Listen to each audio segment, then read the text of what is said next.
ভূত প্রেতের গল্প।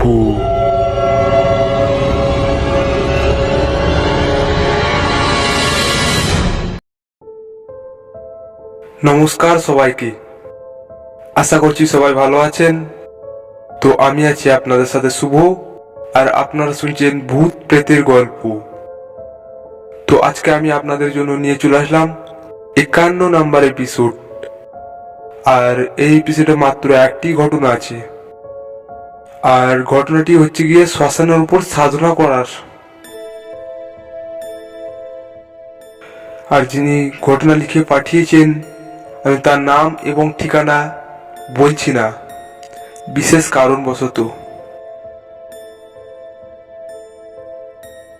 ঘটনায় যাওয়ার আগে আমি আপনাদেরকে কিছু কথা বলতে চাই, যে আপনারা আমাকেও ঘটনা লিখে পাঠাতে পারেন আপনাদের শোনা কোনো বা আপনাদের জানা কোনো ইউনিক ঘটনা।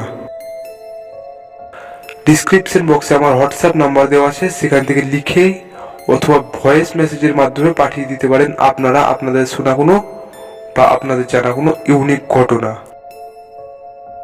আর হ্যাঁ, চ্যানেলে নতুন হলে চ্যানেলটাকে অবশ্যই সাবস্ক্রাইব করুন এই ধরনের গল্প শোনার জন্য। এই ধরনের গল্প রবিবার ও শুক্রবার ঠিক রাত 9টার সময় চলে আসে। তো আর বেশি কিছু বলছি না, এবার সরাসরি ঘটনায় যাওয়া যাক।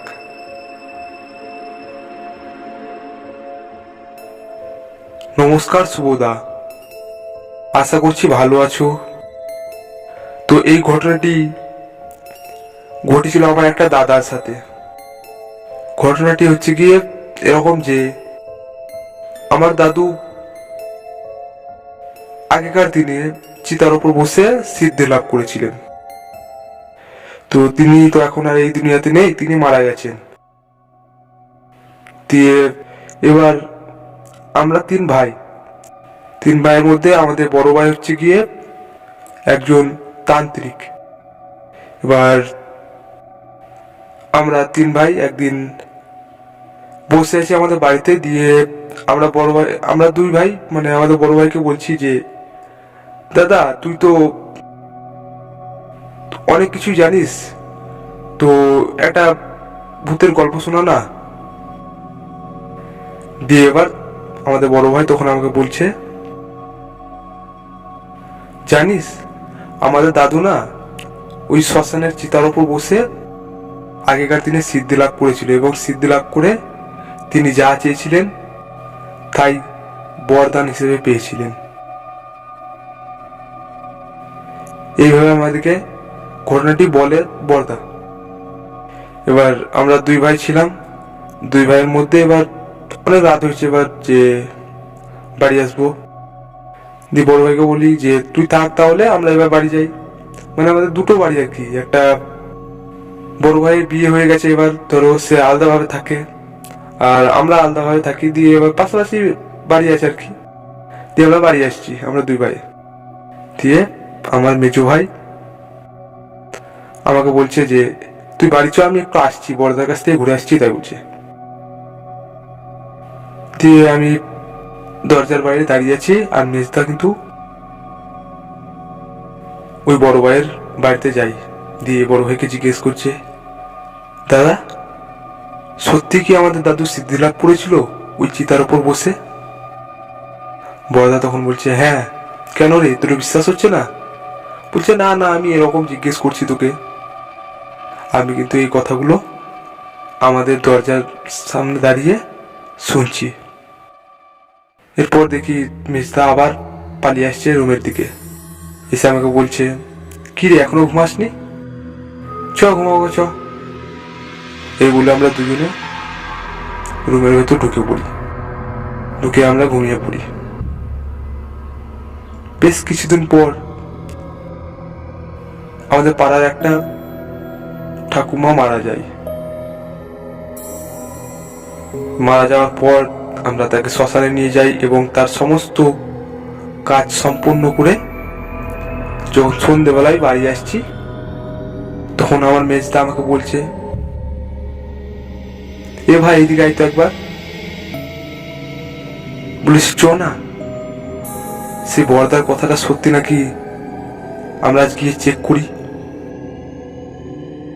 তখন আমি বলি যে কি কথা রে, বর্দা আবার কি বলেছিল আমাদেরকে? আমি প্রায় কিন্তু ভুলে গেছিলাম ওই গল্পটা। মেজদার কিন্তু সে তখনও মনে ছিল। মেজদা আমাকে বলছে চিতার ওপর বসে আমি সাধনা করব, দেখি না চ কি হয় দেখি। ওটা শুনেই তো আমার গায়ে কাঁটা দিয়ে ওঠে। আমি বলি না ওসব করবো না, চ বাড়ি চ, এখন সন্ধে হয়ে গেছে, আর এই ফাঁকা শ্মশানে কেউ নেই, এখন চ বাড়ি চ। মেজদা বলছে না আমি যাবো না, তোর যদি এতই ভয় লাগছে তো তুই বাড়ি পালিয়ে যা না।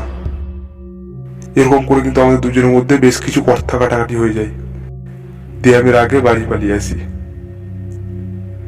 মেজদা কিন্তু আর আসেনি। এরপর বাড়ি এসে আমি স্নান টান করে খাওয়া দাওয়া করে রাত্রের বেলায় ঘুমিয়ে পড়ি। দিয়ে সকালবেলায় যখন ঘুম থেকে উঠি দেখি যে বর্দাদের বাড়িতে অনেক হই হাল্লা চলছে।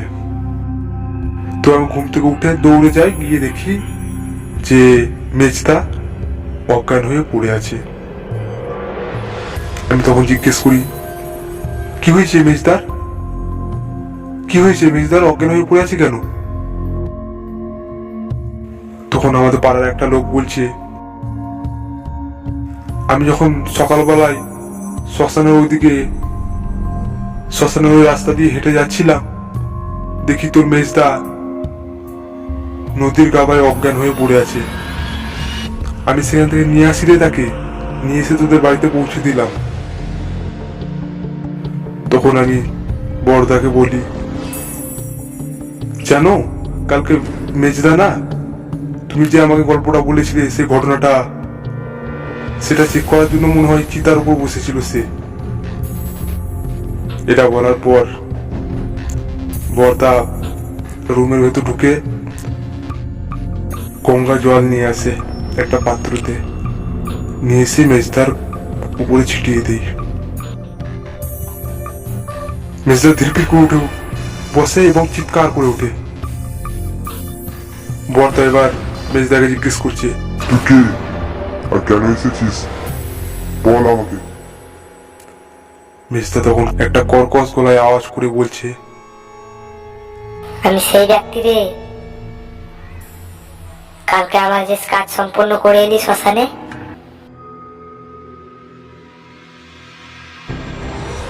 তখন বর্দা বলছে তুই কেন এসেছিস? মেজদা কর্কশ গলায় আওয়াজ করে বলছে আমার শান্তি হয়নি রে, সে আমার চিতার উপর বসে সাধনা করছিল, আমার শান্তি হয়নি, সেই কারণে আমি তার সাথে চলে এসেছি। বর্দা তখন বলছে তুই পালিয়ে যা, ওর ছুরি ছেড়ে পালিয়ে যা। মেজদা কর্কশ গলায় বলছে না আমি যাব না, ও আমার চিতার উপর বসে সাধনা করছিল, সেই কারণে আমি শান্তি পাইনি, আমি যাব না, আমি ওর কাছেই থাকতে চাই। বর্দা তখন বলছে আমি বলছি না তুই ওর ছুরি ছেড়ে পালিয়ে যা, নইলে দেখবি কি করবো। মেজদা তখন আবার বলছে কি করবি তুই, আমার কিচ্ছু করতে পারবি না। বর্দা বলছে দাঁড়া তুই, আমি আসছি এক্ষুনি। বর্দা রুমের ভেতর ঢুকে একটা জবা ফুল আর পাত্রে আবার গঙ্গা জল নিয়ে আসে। ফুলটা তার মাথায় চাপিয়ে গঙ্গা জল যখন মুখে ছিটিয়ে দেই, মেজদা তখন ছটপট ছটপট করতে থাকে। বর্দা এরপর বলে ওর চিতার কাজটা সম্পূর্ণ করে দিয়ে আয়, নাহলে এই আত্মাটা শান্তি পাবে না। এরপর মেজদা অজ্ঞান হয়ে পড়ে যায় মাটিতে। এবার সমস্ত কাজ সম্পূর্ণ করার পর সন্ধ্যেবেলায় আমরা যখন বাড়িতে আবার এক জায়গায় বসে আমরা মেজদাকে ডাকি। ডাকার পর মেজদাকে আমরা জিজ্ঞেস করি যে শ্মশানে কি কি হয়েছিল রে। মেজদা কাপুনি কাপুনি বলাই বলতে আরম্ভ করে। আমি যখন আমার এই ছোট ভাইয়ের সাথে কথা কাটাকাটি করে চিতায় বসতে যাই, তার আগে আমি দেখি যে চারিদিকে কেউ আছে কিনা। আমি দেখি শ্মশানে কেউ নেই। এরপর আমি ওই চিতার উপর উঠে বসে আমি সাধনা করতে লাগি। সাধনা করতে করতে কিছুক্ষণ পর আমার কানের কাছে কে যেন কর্কশ গলায় বলে গেল, এখান থেকে পালিয়ে যা, নইলে কিন্তু ভালো হবে না।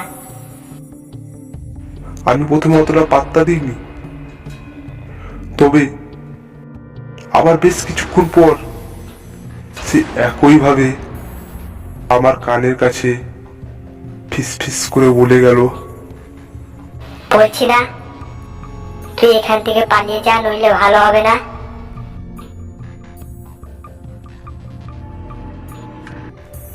আমি কিন্তু তখনও সাধনা করছি সেই চিতার উপর বসে।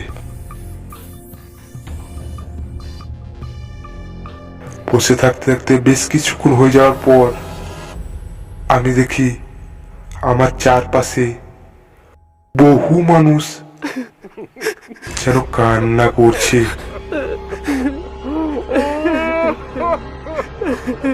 আমার প্রচন্ড ভয় লাগার কারণে আমি যখন চোখ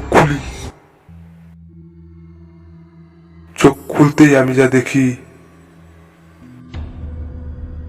সেটা দেখার জন্য আমি এক মুহূর্ত প্রস্তুত ছিলাম না।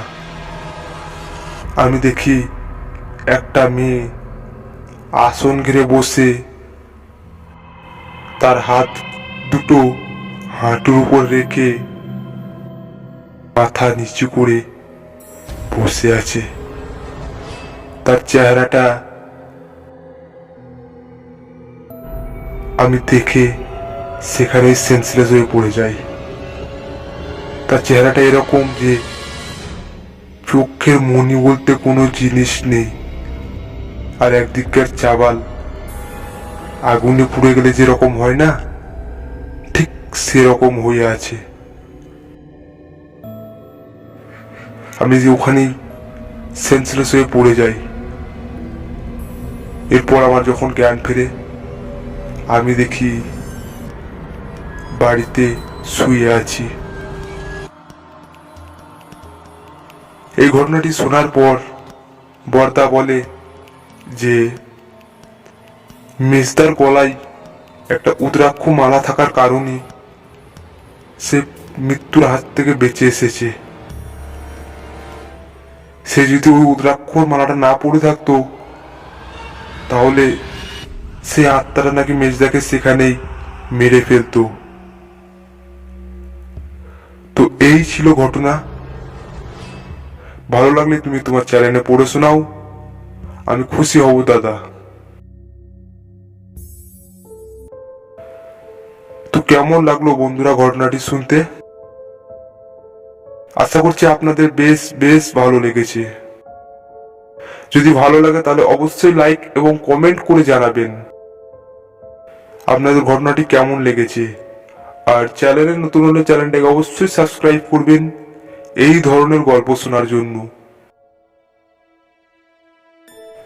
তো আজকের মতো এই পর্যন্তই। আবার দেখা হচ্ছে ঠিক শুক্রবার রাত 9টার সময়।